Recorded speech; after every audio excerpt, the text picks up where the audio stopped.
오늘의 문학 산책 주띵커와 함께합니다. 네이버 블로그 김종원 작가님과의 대화. 잘 읽히는 매끄러운 글을 쓰는 법. 1. 일단 자신의 생각을 글로 써서 완성하라. 2. 완성한 글을 전체적으로 한번 수정하라. 3. 스스로에게 들려준다는 생각으로 낭독하라. 4. 그렇게 3번 낭독한 후 다시 한번 수정하라. 5. 다시 낭독하며 입에서 걸리는 부분을 체크하라. 6. 체크한 부분을 위주로 다시 수정하라. 7. 마지막으로 천천히 낭독하며 동시에 수정하라. SNS에서 댓글로 싸우면 나만 손해인 이유. 온라인에서 댓글로 말다툼이 일어나는 이유는 뭘까? 진실을 알려주는 고귀한 마음 혹은 상대를 진정으로 위하는 소중한 마음이 있어서일까? 그럴 가능성은 매우 낮다. 실제로 만난 적도 없거나 누군지도 모르는 사람일 경우가 많으니까. 온갖 이유가 있겠지만 하나로 압축하면 이렇다. 서로의 의견이 달라서가 아니라 누구도 자기 뜻을 굽히지 않기 때문이다. 그들이 남긴 댓글을 살펴보면 저절로 이런 생각이 든다. 1. 뭔 악플을 이렇게 정성스럽게 남기나? 2. 월급이라도 받는 건가? 아니면 시간이 많나? 3. 다른 생각을 아예 인정하지 않는구나. 4. 처음부터 이해할 생각이 없는 사람이네. 5. 언성을 높이기만 하지 정작 내용은 없네. 그들과 싸우려면 나도 그들처럼 위에 나열한 5가지 사항을 실천해야 한다. 수준이 맞아야 말다툼도 할 수 있으니까. 하지만 5가지 사항을 읽어보면 굳이 그럴 필요가 없다는 사실을 금방 깨닫게 될 것이다. 자청해서 수준을 낮출 필요는 없으니까. SNS에서 댓글로 싸우는 사람들은 경청이 뭔지 모르는 사람이다. 또한 경청이 뭔지 모르기 때문에 타인의 호감을 얻기 위해 무엇을 해야 하며 왜 그래야 하는지도 알 수가 없다. 한마디로 관계를 제대로 이끌거나 유지할 능력이 아예 없는 사람이다. 그러니 그런 상황에 얽혔을 때는 굳이 그에게 무언가를 설명하거나 변화시키려고 하지 말고 그렇군요. 당신 말이 무조건 맞습니다. 라고 답한 후 서둘러 벗어나는 게 좋다. 온라인 공간에서 누군가와 좋은 마음을 나눈다는 건 참 위대한 일이다. 그건 이해심과 상대를 배려하는 태도가 내 안에 존재한다는 증거이기 때문이다. 댓글로 늘 좋은 마음을 전하자 좋은 선물을 준다는 생각으로 소통하면 내 수준까지 높아진다.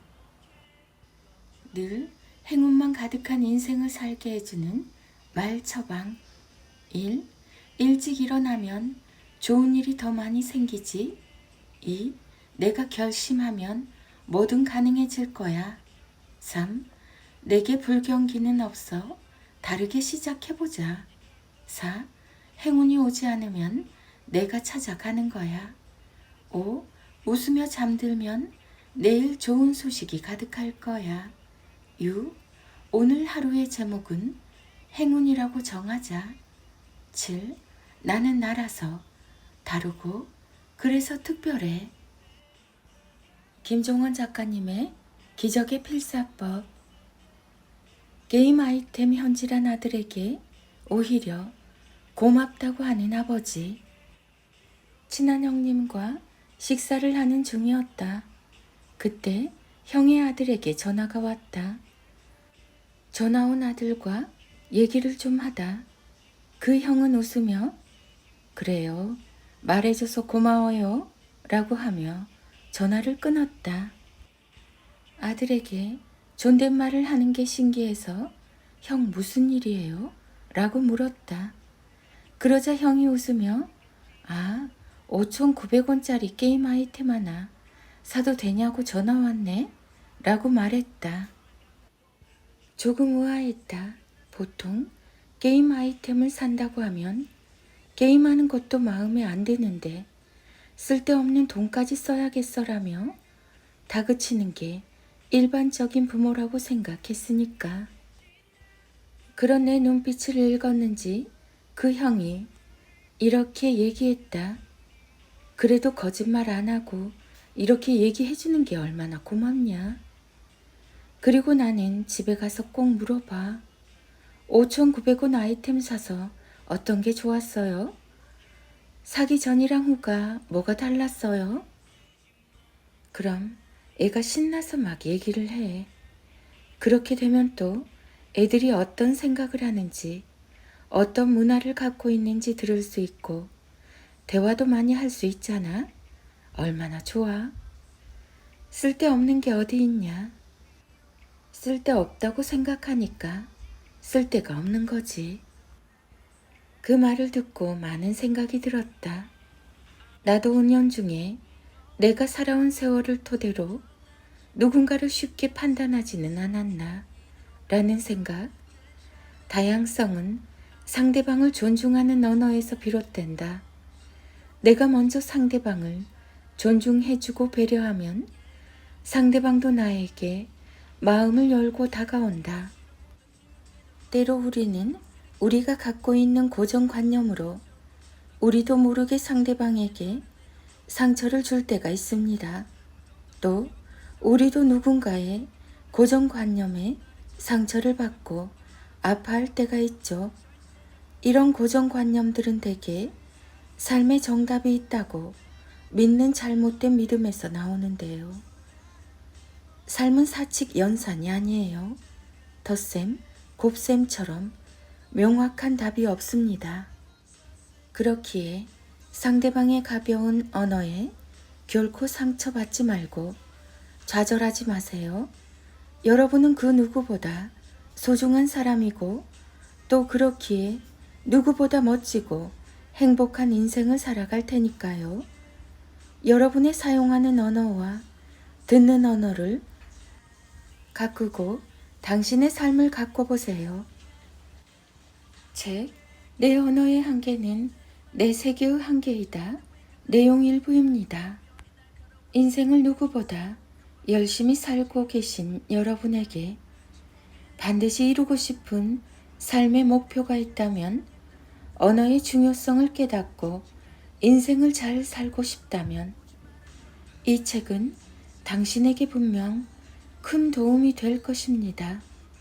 한 번의 결정이 당신의 인생을 바꿀 것입니다. 예의 바르고 밝게 잘 자란 아이들이 어린 시절 부모에게 자주 들었던 12가지 단단한 말. 1. 네가 열심히 했던 시간 엄마 아빠가 다 기억하고 있어. 2. 심각하게 걱정할 필요는 없어. 문을 열면 길은 또 열리기 마련이야. 3. 같은 말도 네가 말하면 이상하게 더 믿음이 생기더라. 4. 친구들의 나쁜 소문을 옮기는 건 너랑 어울리지 않는 행동이야. 5. 넌 그럴 힘이 있는 사람이야. 좋아. 지금처럼 그렇게 하면 돼. 6. 너무 걱정하지 말자. 같이 고민하면 해결할 수 있어.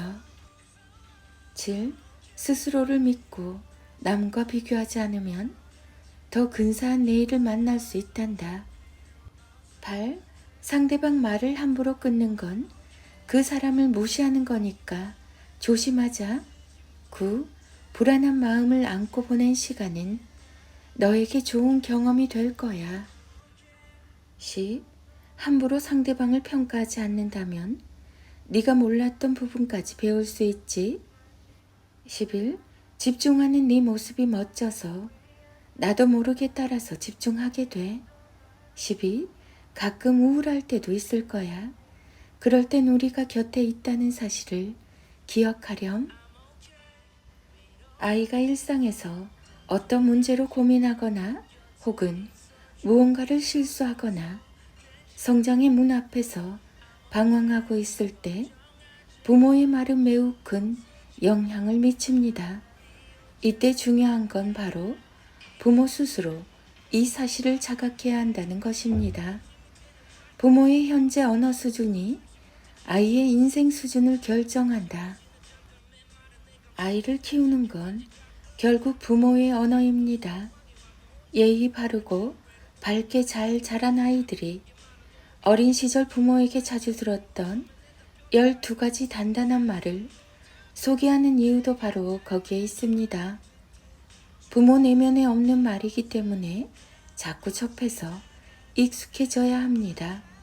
아이의 삶은 부모의 언어 수준을 극복하기 매우 어렵습니다. 결국 부모가 자신이 사용하는 언어 수준을 매일 조금씩 높일 수밖에 없습니다. 부모가 사용하는 언어가 달라지면 아이가 만날 미래의 수준도 달라집니다. 자신에게 너무 엄격해지지 마세요. 부모는 자신에게 관대해져야 합니다. 아이의 실패는 부모의 잘못이 아닙니다. 아이를 다른 누군가와 비교하고 굳이 평가할 필요도 없습니다. 다른 아이와 내 아이는 다릅니다. 내가 좋아야 아이에게도 좋고 아이가 좋아야 내게도 좋습니다. 다만 더 근사한 언어를 자주 만나세요. 여러분의 가정이 더 근사해질 것입니다. 너에게 들려주는 단단한 말, 김종원 작가. 자녀들의 인문학 인력 낭송이 이어집니다. 김종원 작가님의 하루 한 장 365 인문학 달력. 세상의 봄은 짧지만 내면의 봄은 영원하다. 하루 한 장 365 인문학 인력. 부모가 성장하는 만큼 아이는 성장합니다.